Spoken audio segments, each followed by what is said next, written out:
Right in the heart of Afghanistan, a beak of hope is rising.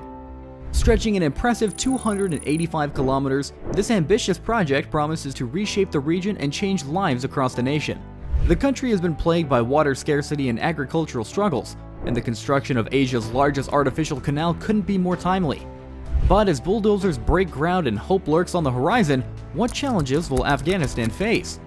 How will this monumental endeavor impact the people and the land?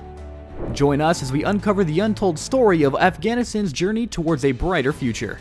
Construction on Asia's largest artificial canal. Water is as precious as gold in Afghanistan, and its scarcity has threatened the very fabric of life. That's what the Qosh Tepa Canal project represents, an oasis of hope in the desert. The country relies on unpredictable rainfall and fleeting snowmelt to quench its thirst, and after years of conflict and neglect, Afghanistan's water management is a mess. But the Qosh Tepa Canal is a ray of hope for the region, a game changer that promises to turn barren land into fertile fields. It's been a long time coming, dating back to President Muhammad Khan's dreams in the 70s. Now, under President Ashraf Ghani, it's finally gaining traction. But will this project be the silver bullet Afghanistan desperately needs, or will it fizzle out like a damn firecracker? Following the Taliban's rise to power in August of 2021, work on the canal commenced in early 2022, with approximately $100 million allocated, a quarter of Afghanistan's annual tax revenue. Named after the Qosh Tepa district in Hazan province, the canal spans an impressive 285 kilometers in length and 100 meters in width. By January of 2023, significant progress was evident, with a video released by the Taliban showcasing over 100 kilometers of completed canal. Over 5,500 workers are currently employed, operating at 120 sites concurrently, aided by more than 3,300 pieces of machinery. Additionally, over 200 local companies are subcontracted to accelerate the project's completion. With an estimated cost of $91 million for its initial phase, the project sets its sights on utilizing revenue generated from the sale of mines, specifically targeting the Darsuf mine to fund subsequent stages. Surpassing expectations, the project is poised to finish well before its original 2028 deadline. By the potential completion date of 2025, the project aims to transform a staggering 550,000 hectares, equivalent to more than 2,100 square miles of barren land through irrigation. Transforming the region. This game-changing initiative is poised to reshape Afghanistan's landscape, potentially expanding its fertile grounds by a whopping third. Can you imagine the impact of such a transformation? It's not just about planting crops. It's about planting seeds of self-sufficiency in a nation long plagued by dependence. But this isn't just about putting food on the table, it's about rewriting history. Since the roller coaster ride of the 1980s, Afghanistan hasn't tasted true food security. And along with the field sprouting with potential, Afghanistan is set to create almost 250,000 jobs spread across provinces hungry for opportunity. But will these jobs be a lifeline these communities have been waiting for? And can the Taliban navigate through the complexities of this task? But unlike previous endeavors bankrolled by international aid, this initiative relies on Afghanistan's domestic coal mines revenue for construction and financing. However, experts caution that Afghanistan may encounter not only construction hurdles, but also operational difficulties with the Grand Canal. Concerns arise over its design, lacking concrete sealing, which risks contamination from briny groundwater infiltrating the intended freshwater irrigation. The Amu Darya River, born from the merging of the Panj and Vashk rivers, is the main artery pumping life into the Qosh Tepa Canal. But this river doesn't just stick to one country. It flows through Turkmenistan, Uzbekistan, and Tajikistan before giving a big splash into the Aral Sea. For centuries, the river has been the lifeblood of the region, keeping agriculture, industry, and everyday life afloat. But with climate change throwing curveballs and everyone wanting a sip of that precious water, the river's flow is starting to feel the pressure. That's why the Qosh Tepa Canal is a potential game changer for Afghanistan's water and farming troubles. But here's the thing, its effects don't stop at the border. Once this bad boy is up and running, it could divert a hefty chunk of the Amu Darya's flow, leaving countries downstream like Uzbekistan and Turkmenistan feeling a bit thirsty. And it's not just about parched crops. The shrinking Amu Darya spells trouble for the entire neighborhood, especially for folks relying on it to keep their farms green. Plus, sucking water out of the river might just kick the Aral Sea while it's already down, worsening its sad decline.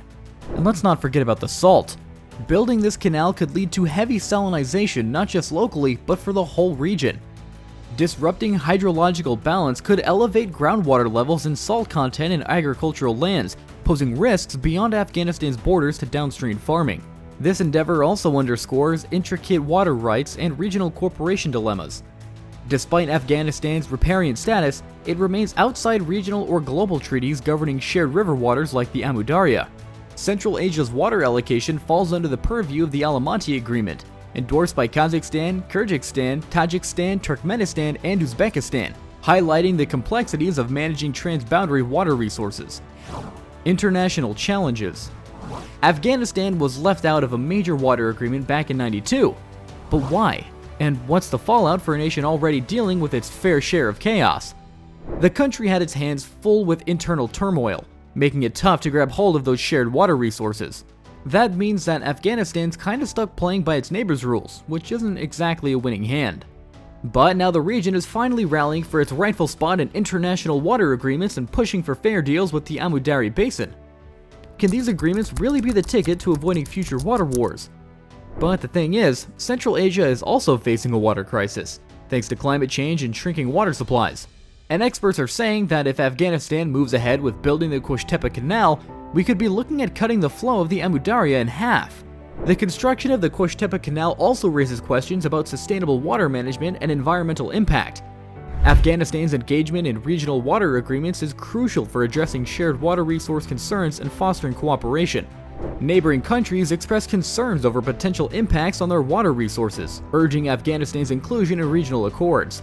Uzbekistan's proposal for dialogue represents progress in regional collaboration. Careful consideration must be given to immediate water needs and long-term environmental impacts.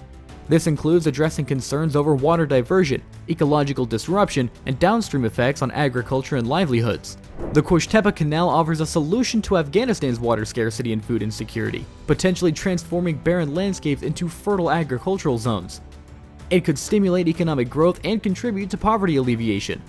The Taliban-led government's commitment to transparency and inclusive governance is essential for the project's success. International partnerships and inclusion in regional water agreements could mitigate conflicts over shared resources. As construction progresses, the international community will monitor the project's impact on Afghanistan's socio-economic landscape and regional stability. Ultimately, the success of the Qosh Tepa Canal project depends on its ability to catalyze positive socio-economic change and foster sustainable development in Afghanistan and the broader Central Asian region. Completion. The canal kicks off at the mighty Amu River in Balkh and winds its way through the Faryab province, making stops in Jawzjan along the way. The first phase of the Qosh Tepa irrigation canal in northern Afghanistan has officially been completed. The second and third phases, totaling a jaw-dropping 177 kilometers, are slated to wrap up within the next 5 years. Can you imagine the impact once the canal is finally up and running? But this isn't just about water for Afghanistan, it's about connectivity. As part of a grand plan linking China to Europe via rail, the canal is paving the way for progress, connecting Iran's Kaf to Afghanistan's Gorian. But the completion of this irrigation canal in Sheberghan, northern Afghanistan, is like a lifeline in the desert. The city is facing dry fields, cracking open like parched lips, and its people are desperate for water. Sheberghan's farmers have resorted to relying on mountain snow to quench their crops' thirst. But with years of drought leaving the land desperate for moisture, it's a waiting game on the edge of disaster. The Taliban are also sounding the alarm bells, warning against any interference since the canal cost them almost $684 million. But are these cautionary words enough to silence the growing fears of environmental harm lurking behind shoddy construction? If you enjoyed this content, check out another one of our videos on our channel. Let us know in the comments and don't forget to like and subscribe for more.